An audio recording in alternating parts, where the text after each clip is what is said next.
I was born and raised part of my life up the road a little bit in Scranton, but I was smart enough to marry Abington. You have to tell me about Abington. My wife's from Willow Grove.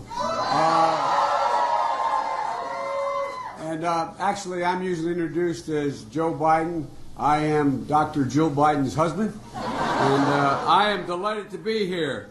And Dr. Samblet, thank you, Madam President, for making this available, and also for one of your more successful graduates, Jim Sells, who's now the executive director of this campus, I'm told. Trent, thank you. Thank you for that introduction, but more importantly, thank you for your absolute determination, your absolute commitment to better yourselves and better your education. And look, that's what community colleges are, the most flexible educational institution in the world. I mean, they really are. They really are. And, you know, I understand that, I don't know whether is Josh Shapiro here? Oh, your next Attorney General. Where's Josh? He's somewhere around here. Well, my son was the Attorney General of the state of Delaware. I just want to say right off the bat, Josh, I didn't do it. I didn't do it, whatever it is. And Steve, is our next congressman here as well? I'm told that Steve. I don't know where the hell he is. He's hiding up there somewhere, but I'm going to get to see him in a minute. And Katie can't be here. Katie McGinty, Senator Katie McGinty can't be here. But she'll make an outstanding senator. Look, folks, last week I was on the Tonight Show with Jimmy Fallon, and he asked me a simple, straightforward question, because he said, have you ever seen a vice presidential debate or any debate that focused so much on fact-checking? And my response was, I've never seen a candidate who knows fewer facts.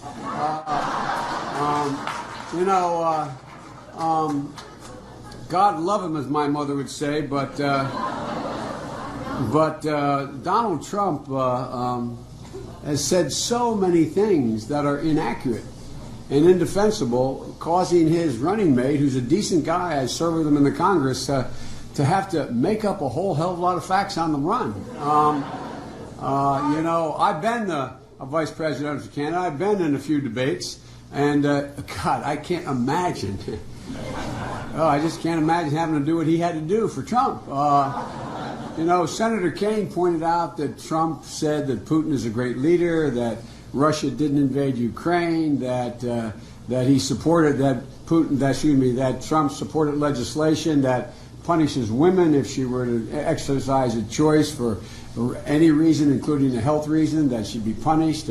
He said no, he didn't say that a deportation force would break up the families and go door to door.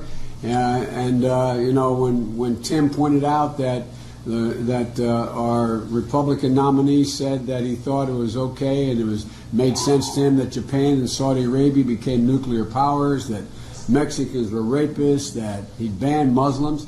His opponent, his running mate, had to deny every one of those things. No, really. I mean, I'm being deadly earnest here. He had to deny every one of those things. But you saw after the debate, the networks ran actual clips of Trump saying every one of those things. Look, I've been doing this a long time. I have never, ever seen anything like that before.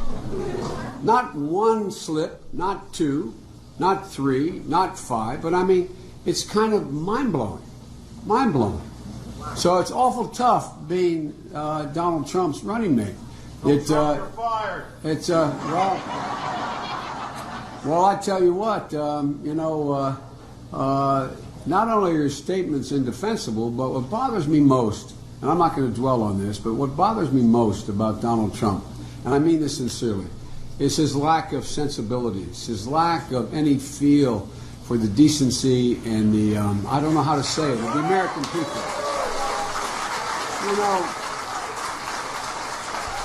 All kidding aside, can you imagine any Republican president or Democrat, can you imagine any past Republican president saying, I didn't pay any taxes, that makes me smart? Can you imagine? No, but this is pretty, it goes to his sensibilities, his grasp of what people are feeling. He said that, when it was said he was rooting for the housing crisis, he said, that makes me a good businessman. When stiffing hundreds and hundreds of workers, many of whom from this region who worked down in Atlantic City on these projects, and he said, well, maybe I didn't like the quality of their work. That's why I didn't pay them.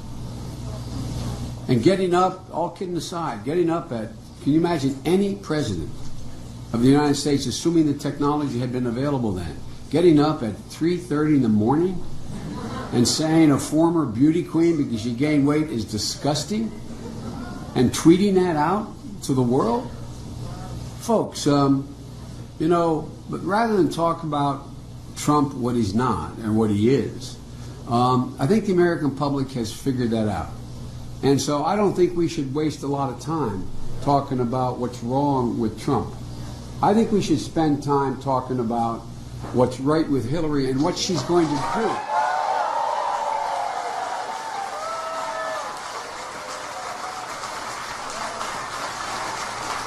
I've known Hillary for a long, long time. I was, as the joke goes, every new senator gets appointed a senior senator, and they joke and say, who's their rabbi? I was her rabbi when she came to the Senate. I was able to show her around because I'd been there a long time. We were allies. And when she was Secretary of State, she had breakfast with me every Tuesday morning for somewhere between an hour and an hour and a half to go over foreign policy issues. And I know her. And I know her heart as well as I know what she stands for and what she wants to do. But if you think about it, think about the things that that we're positioned to be able to do. Look, when I got elected, I was a 29-year-old kid in the United States Senate. And I was then talked about as this young idealist who went down, etc. I can tell you now, after all the years I've been in public life, and I give you my word to this, my word is abiding, I am more optimistic about the prospects of America today than I've ever been, in, not because of Hillary, not because of Barack, not because of me, but I'm more optimistic about the position the America is in today than any time in my life. Look,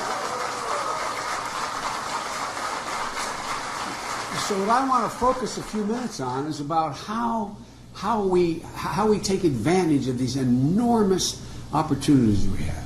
I was raised in a little town just across the line. When I moved from Scranton, I moved to a place called Claymont, Delaware. It was a little steel town right on the border of Delaware County.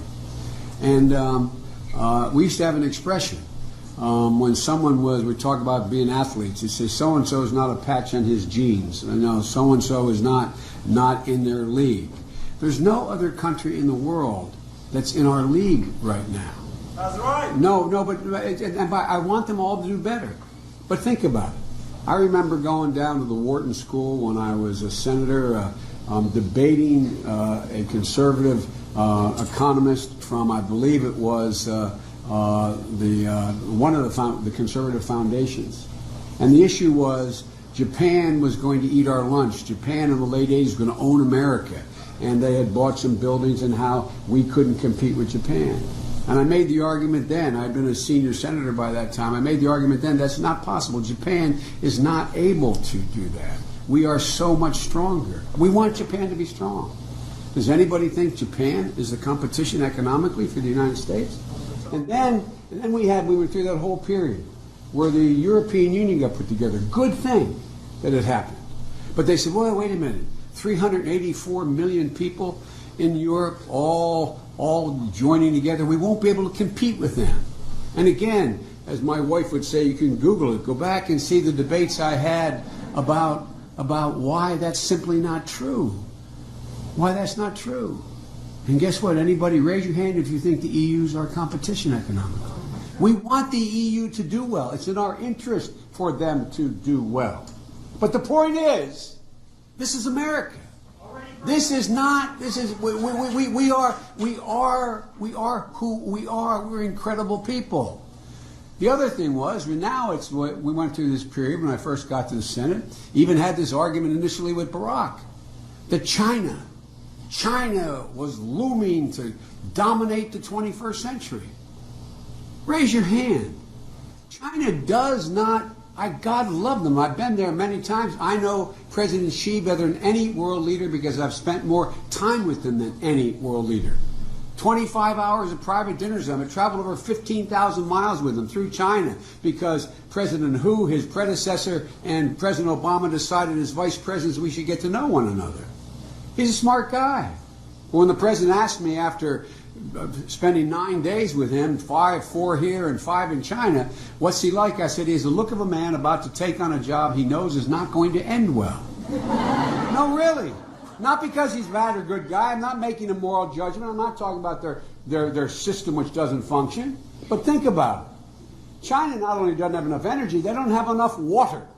They're talking about $2 trillion projects to turn and reverse the direction of their 2 major rivers because there's not enough water for their people. That's a shame. We should help them provide that. But the idea they can compete and own the 21st century compared to us is bizarre. It's bizarre. But the reason I mention this, I'm so tired of hearing people, and particularly the opposition, run down America's capacity, run down who we are, run down what we're capable of. This generation of community college students, you are going to continue to hear the word insourcing, not outsourcing. Not outsourcing. The fact is, more American companies have come home than any time before. Ladies and gentlemen, America's positioned to lead in the 21st century. North America is the epicenter of energy and will be for the remainder of this century. Not Saudi Arabia, not the Arabian Peninsula, not Nigeria, not Venezuela, North America, Mexico, the United States, and Canada. Look, and the reason why so many companies are coming home.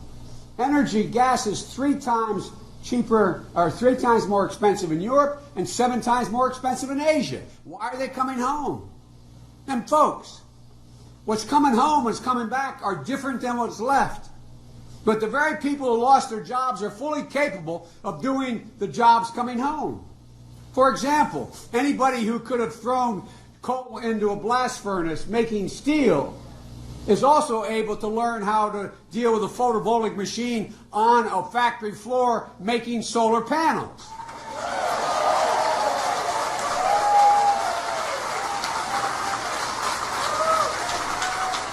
The second thing is we have the best research universities in the world. In the world. And by the way, name me a product you can think of. I'm going to put this over here. Name me a product that you can think of that is a new technological breakthrough that wasn't made in America. Name me one. Name me one that's known internationally. Name me a single thing that didn't generate here in the United States. Why? Because we have the best research universities in the world. Combined, the rest of the world does not have as many as we have here. That's because of the most underestimated president in American history, in my view, is Dwight D. Eisenhower. During the Sputnik era, he put together what they call a group of 20 wise men. He'd call them wise people today, okay? But here's the deal. They made a recommendation. They said we have to invest considerably more in research and development. It should be in the federal government. He said, no. We'll do that, but we'll also invest in our universities. Think of the value added that is generated. Where does it come from? And by the way, we have another advantage. We have a constant stream of immigrants. And the reason why that, no, let me tell you why. Look at the products they brought. Look at the intellectual capacity that has been put into this. Take a tour with me of Silicon Valley. Take a tour with the I-23 corridor. Ladies and gentlemen, we have the most agile venture capitalist system in the world. I know Bernie was my good friend, don't like me saying that, but it's true. It's true. They're agile. And what do? They take risks on supporting startups 4 out of 5 that fail, but that when they start up, they change the world. Ladies and gentlemen, we have a rule of law that protects intellectual property. You can go into court and have your disagreements adjudicated fairly. The world knows that. And we have the most productive workers in the world. That's not hyperbole. It's not Joe Biden pro-union guy. It's a fact. Our workers are 3 times as productive as workers in Asia. And so look, guys, that's why there's an outfit called A.T. Kearney. Some of you who have economic classes probably study it. A.T. Kearney does a survey every year for the last 19 years. They go to the 300 largest industrialists in the world and say, where's the best place in the world to invest? By a margin larger than any time that survey has been taken. The last 3 years, the world is saying the United States of America. Folks, there's an outfit up in Cambridge that does a research. They ask every single American business that has investments in China, what are your plans for next year? This February, the answer was, Mom, that 54% say we're coming home. We're coming home. And the reason they're coming home is because of all the promise here. Look, we've gone from economic crisis to recovery. We're on the cusp of resurgence like we haven't seen since the end of World War II. We know what to do. It's not rocket science. We know we have to have the best educated public in the world. We know we have to have the best infrastructure in the world. We know we have to have the best environment in the world. We know that's the thing that will nail down for the remainder of the century the promise and opportunity for the students here at this university. And we know how to do it. But look at the issues in this election. Climate change. Over the last 8 years, we've increased solar generation 30-fold and triple wind power. And by the way, more people now work in the solar industry with good paying jobs than work at Microsoft, Facebook, every one of the major tech firms combined. Combined. Ladies and gentlemen, because of our leadership, American leadership, the world has rallied to sign an agreement that has the prospects of slowing and reversing global warming. Anybody wonders about global warming, living anywhere along the seacoast. Look at what's happening. Folks, Hillary's plan is that within the next 10 years, we'll power every single home in America with 500 million solar panels installed across American homes. That's going to happen. And that will change that will also change substantially. It will create millions of good paying jobs. But folks, it will also change your burden of heating and cooling your home. And what does Trump say about climate change? Here's the quote he said. This is his quote. He said, it's a hoax created by and for the Chinese to make American manufacturing non-competitive. That's called malarkey. It is malarkey. It is malarkey. It is malarkey. By the way, I made one contribution to the Webster's Dictionary in the debate. With he's a good guy, with Paul Ryan. When I pointed out what he was saying was a bunch of malarkey, it was the first time Webster's put malarkey in the dictionary. And by the way, that makes my grandfather Ambrose Finnegan very happy. Joey finally made something productive happen. In education, as I said, my wife's a full-time educator. She says any nation out-educates is going to outcompete us ultimately, and we all know that's true. That's why we've invested so much of our time. I was responsible for the Recovery Act. We put $100 million into education. $100 million, one shot, the largest. But by the way, you know, we all talk down education. Here's the deal. More community colleges are open. More students are going. The graduation rate for Hispanics as well as African Americans is as high as it's ever been in the history of the United States of America. Is there more to go? There's a lot more to go. But we know this is not 1916. It's 2016. It is not possible for us to be the leader in the world when we only have 12 years of education that are guaranteed. It's not possible. Right now, 6 out of 10 jobs that are out on the block right now require something beyond a high school degree. It is cognitive capability. It is not brawn that is the answer. We need both. But ladies and gentlemen, we can do so much. You know, the fact is that what's going to happen is we're going to need continuing education the rest of your life. Whether you're an astrophysicist or you're selling an automobile, you're an automobile salesman. Here's the deal. The fundamental changes, do we have a doc over here? Doc, there's someone over here.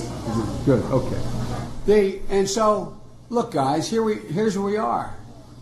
You know, the reason we propose 2 years of free community college is not just to give students opportunity, it's to increase productivity in the United States of America. All the studies show if you have 9 million people in community college, instead of 6, that's what happened if it were free, and able to go on to a 4-year college, you don't qualify unless the credits are transferable. Guess what? Increases the GDP by 0.2%. That's trillions of dollars over time. That's trillions of dollars over time. It costs a lot of money, though. It costs $6 billion a year, and the Republicans say, oh, there goes Biden again and Hillary, big spenders. Well, let me tell you how we pay for it. Right now, there are $1,300,000,000 a year in tax loopholes. When Reagan was president, it was under $800 billion. You will not find a single economist can justify more than $600 billion of those tax cuts. One of them, and by the way, wealthy people are just as patriotic as poor folks. One of them is the thing called stepped-up basis. I'll just give you one example. Stepped-up basis means if you're wealthy and you buy a lot of stock, and it doubles in price. You have $1 million worth of stock, it goes to $2 million over the next several years, and you sell it, you pay a capital gains tax on the $1 million. But if on the way to sell the stock, God forbid you get hit by a truck and you leave it to your daughter or son pays nothing in taxes. It's called stepped-up basis. It affects 0.3% of the population, good people who are already wealthy, and they don't need that extra tax break. Just pay the capital gains. But here's the deal. Here's the deal. You know how much that deprives the Treasury every year? $17 billion a year. Just eliminating that one tax break, I can provide free community college for every single solitary student in America, and we can reduce the deficit by another $11 billion. So look, I'm not going to go on, but here's the deal. Hillary knows what has to be done. We have to invest in making the climate more rational and produce jobs as a consequence of it.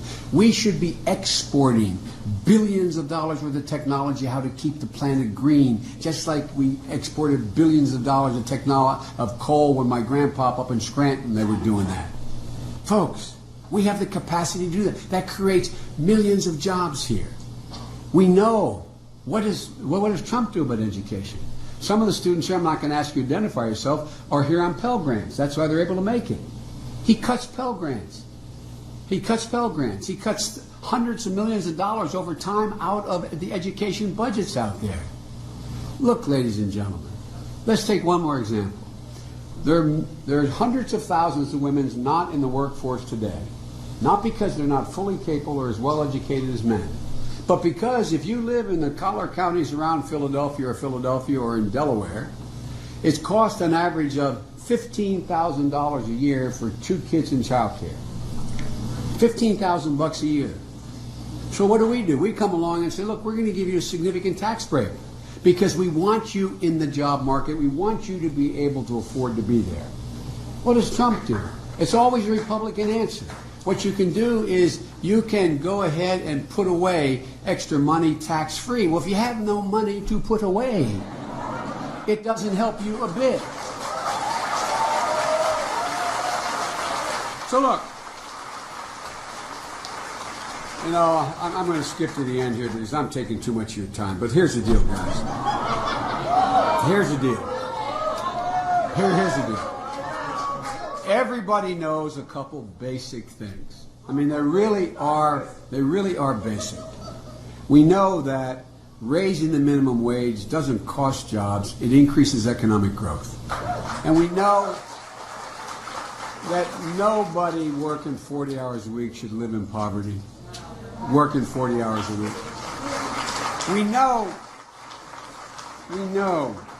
We know tax credits for education, all the things they want to cut. You know, we know education is the answer, and we know how to pay for it all.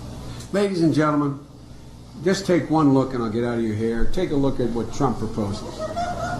Trump has a tax plan which calls for the cut.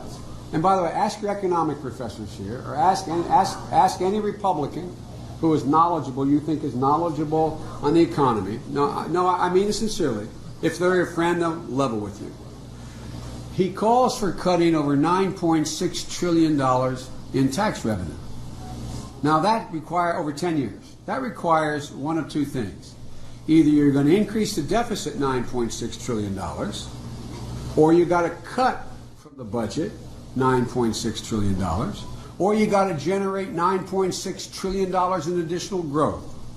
Well, he offers nothing to demonstrate that he's going to grow the economy, because the things that grow the economy are having people in the workforce, paying taxes, etc. So, here's what outside experts in the tax policy institutes, not progressive, not Joe Biden, the Democrat, here's what they say about his plan.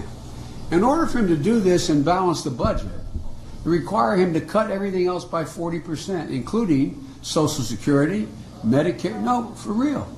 And by the way, guess what these guys have voted for?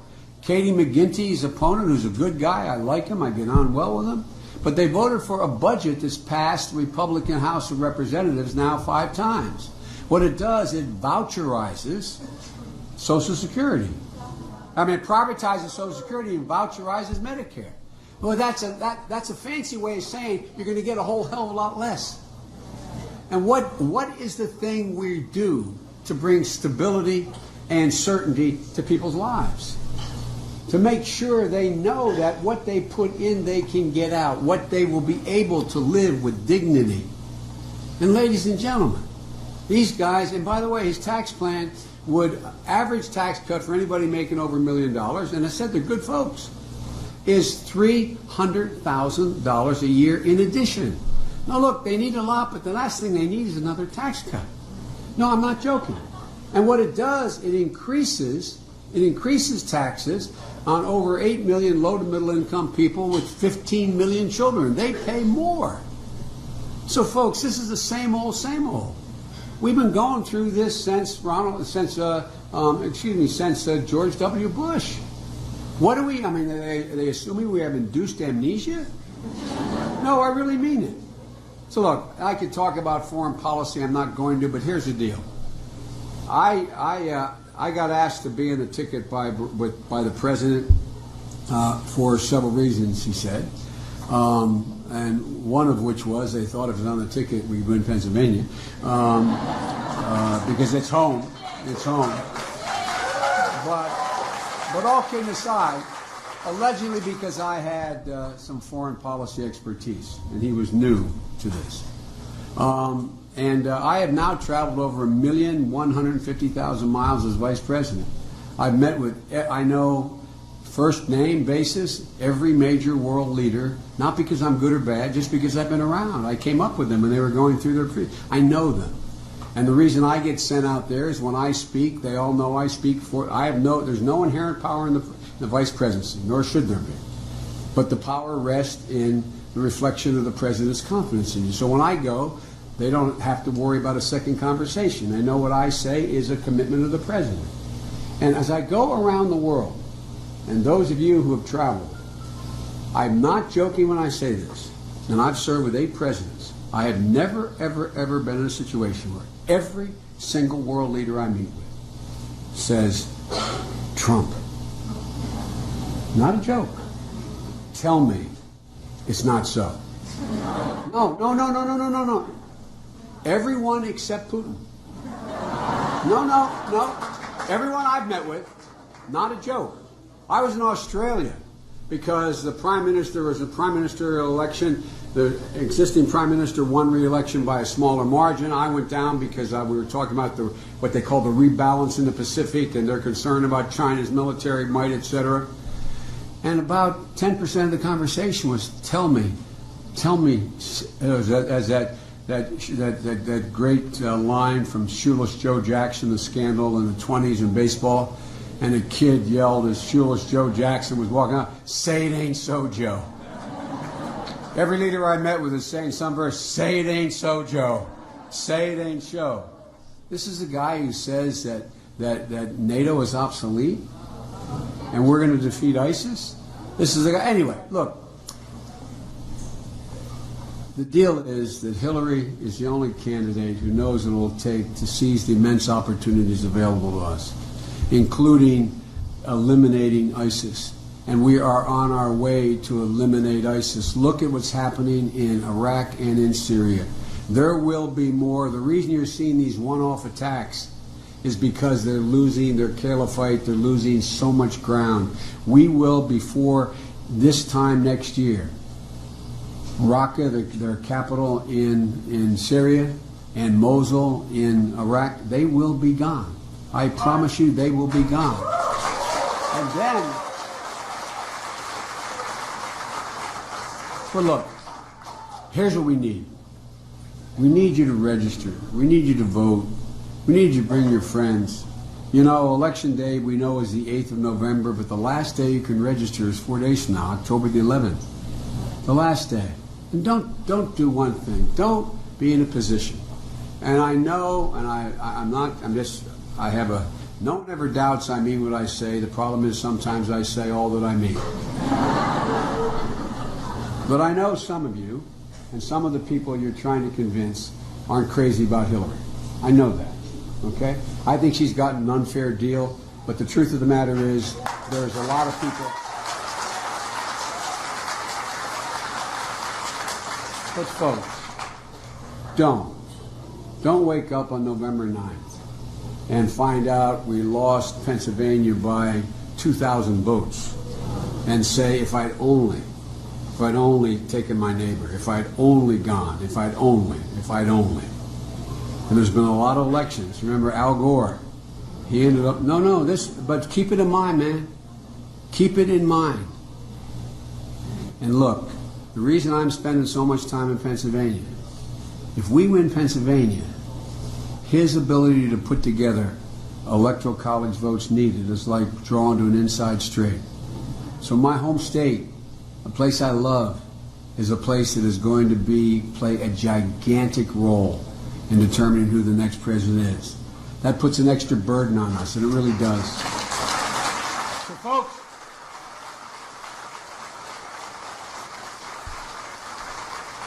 the reason I'm optimistic is A, I know her heart, B, everybody knows how smart she is, and C, we've never had a president who's won by merely appealing to the fears of the American people. That doesn't happen. The better angels are where people repair. Americans do not scare easily. We never bend. We never bow. We always and only rebound. That's who we are. We endure. We endure. We move forward. That's who we are as Americans. That's the history of the journey of America. And with the grace of God and the goodwill of the neighbors, as my grandpop would say, and you registering and voting, history will be written, the next chapter, by Hillary Rodham Clinton, President Hillary Rodham Clinton. God bless you all, and God bless our troops.